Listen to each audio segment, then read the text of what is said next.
ஒரு 37 வயசு நபர், அவருக்கு கடந்த 6 மாதமாக செக்ஸில் ஆர்வம் கம்மியாகிட்டுருக்கு. ஒரு டாக்டரை கன்சல்ட் பண்ணியிருக்காரு. அவங்க சொல்லியிருக்காங்க, இந்த வயசில் ஆர்வம் கம்மியாகிறது சகஜம்தான், இதை பற்றி கவலைப்பட வேணாம் அப்படின்னு சொன்னார். அவர் ஏதோ மூலிகை மருத்துவம் கொடுத்துருக்காரு, பலன் கிடைக்கல. அது மட்டும் இல்லாமல் இந்த விஷயம் தெரிந்த பிறகு இவருக்கு விந்து சீக்கிரமாக வர ஆரம்பிச்சிச்சு. இவர் கேட்குறாரு, ஏன் சார் 37 வயசுலேயே ஆர்வம் கம்மியாகுது சகஜமாக? அவங்க 60 வயசுலேயே 70 வயசுலேயே கல்யாணம் பண்ணிக்கிறாங்க, 2வது கல்யாணம் கூட. இதுக்கு என்ன காரணம், நான் என்ன செய்ய முடியும்? என்ன கேட்டால் 37 வயசில் ஆர்வம் கம்மியாகுது சகஜம் கிடையாது. அது ஏதோ ஒரு காரணம் இருக்கும். அந்த காரணம் கண்டுபிடிச்சா அதுக்கு ஏற்ற மாதிரி ஆலோசனை கொடுக்க முடியும். பொதுவாக சொல்லப்போனால், ஒரு ஆண் ஆரோக்கியமாக இருந்தான்னா கடைசி மூச்சு வரைக்கும் அவங்களுக்கு ஆர்வம் இருக்கும், செக்ஸ்லையும் ஈடுபட முடியும். இது முக்கியமாக வயசு கிடையாது, ஹெல்த் இம்பார்ட்டண்ட்.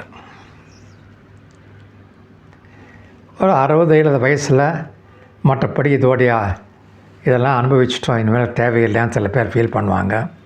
சில பேர் ஆன்மீகமாக போவாங்க. சில பேருக்கு மற்ற உடம்பு பிரச்சனையில் ஆர்வம் கம்மியாகலாம். ஆனால் 37 வயசில் ஆர்வம் கம்மியாகிறது கண்டிப்பாக சகஜம் கிடையாது. இதுக்கு பல காரணம் இருக்கும். உடம்பு ரீதியான காரணங்கள், மன ரீதியான காரணங்கள், இல்லை ரெண்டும் சேர்ந்த காரணங்கள் கூட இருக்கலாம். உடம்பு ரீதியான என்ன, ஆணுடைய ஹார்மோன் லெவல் கம்மியாக இருக்கிறது, டெஸ்டோஸ்டெரான் லெவல் கம்மியாக இருக்கிறது. 2வது சர்க்கரை வியாதி, தைராய்டு சுரப்பி இருக்கு இல்லையா, அதோடைய சுரப்பிகள், திரவங்கள், தைராய்டு ஹார்மோன் அது கம்மியாக இருக்கிறதுக்கு. அல்லது ப்ரோலாக்டின் ஒரு ஹார்மோன் இருக்குது, அதோட லெவல் அதிகமாக இருக்கலாம். மற்றபடி ஏதாவது மேஜராக ஒரு மெடிக்கல் ப்ராப்ளம் இருந்தது, உடம்பு வசதியாக இருக்குது, அதனால் ஆர்வம் கம்மியாகலாம். மன ரீதியாக என்னென்னு பார்க்கலாம். செக்ஸில் இன்பம் கிடைக்கல, எதிர்பார்த்த அளவுக்கு சுகம் கிடைக்கல, செக்ஸு எப்பவுமே ஒரே மாதிரி பண்ணி அதில் ஒரு புதுமையே கிடையாது, போர்டம், மொனாட்டினி, வைஃபோடு கொண்ட குறைவை, சண்டை, மற்றபடி ஒர்க் ஸ்ட்ரெஸ்ஸு, டிப்ரெஷன், அது இல்லாமல் சில மருந்து மாத்திரைகள் சாப்பிட்றதுனால, டிப்ரெஷனுக்கு சாப்பிட்ற மருந்துகள், பிளட் ப்ரெஷருக்கு ரொம்ப அதிகமாக சாப்பிட்ற மருந்துகள், அது மாதிரி பல இது இருக்குது. அது மட்டும் இல்லாமல் எக்ஸசைஸ் பண்ணி பாடி ஃபிட்டாக வச்சுக்காமல் ரொம்ப குண்டாக இருக்கிறது, ஒபிசிட்டி, அதனாலேயும் இருக்கலாம். புரிஞ்சுதா? எப்பவுமே செக்ஸில் ஆர்வம் நாட்டம் எப்போ வருமுன்னா, செக்ஸில் ஈடுபட்டு அதை நமக்கு நல்லபடியாக சுகம் கிடச்ச பிறகு, இன்பம் அனுபவித்த பிறகு இன்னொரு வாட்டி நம்ம சேரலான்னு ஆசைப்படுவோம்.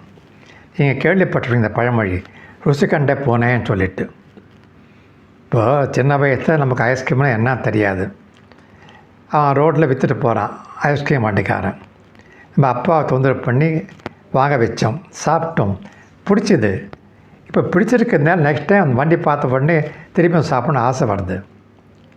தான் கண்டிஷன் ரெஸ்பான்ஸ். ஸோ எப்போ செக்ஸில் ஈடுபடுறப்போ எதிர்பார்த்த அளவு சுகம் கிடைக்கலன்னா அப்போ அந்த ஆர்வம் கம்மி தான் ஆகும். ஆணாக இருந்தாலும் சரி தான், பெண்ணாக இருந்தாலும் சரி தான். இதுக்கு தான் சொல்கிறது, செக்ஷுவல் போர்டம் மோனாட்டினி இருந்தால் தாண்டி வர்றதுக்கு இன்னோவேஷன் தேவைப்படுது. ஃபோர்பே டெக் பயன்படுத்தி மாற்றுங்க. உடம்பு ரீதியாக பிரச்சனைகள் இருந்தால் அதை டாக்டர்கிட்ட போய் ட்ரீட்மெண்ட் எடுத்து சரிப்படுத்திக்கோங்க. ஹார்மோன் கோளாறு இருந்தால் அதை பேலன்ஸ் பண்ணிக்கோங்க டெஸ்ட் மருத்துவ ரீதியாக. புரிஞ்சுதா? டிப்ரெஷன் இருந்தால் மருந்து மாத்திரை மட்டும் சாப்பிட்டா பத்தாது. வாக்கிங் போகணும், கவுன்சிலிங் எடுக்கணும், வீட்டில் இருக்கிற சுச்சுவேஷனை சுமூகமாக அமைக்கணும். அப்போ தான் பலன் கிடைக்கும். சரி, இப்போ அவர் என்ன சொல்கிறாரு, விந்து சீக்கிரமாக வருதுன்ட்டு. விந்து சீக்கிரமாக வர்றதுக்கும் நாட்டம் கம்மியாக இருக்கிறதுக்கும் சம்மந்தம் கிடையாது.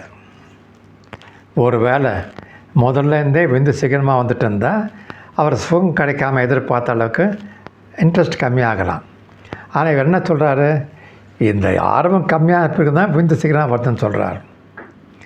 அப்படி விந்து சீக்கிரமாக வந்தால் அதுக்கு என்ன காரணம் கண்டுபிடிச்சி மருத்துவ ரீதியாக, அதாவது மருந்து மாற்ற கொடுத்தோ செக்ஸ் தெராப்பி மூலியோ சரிப்படுத்த முடியும்.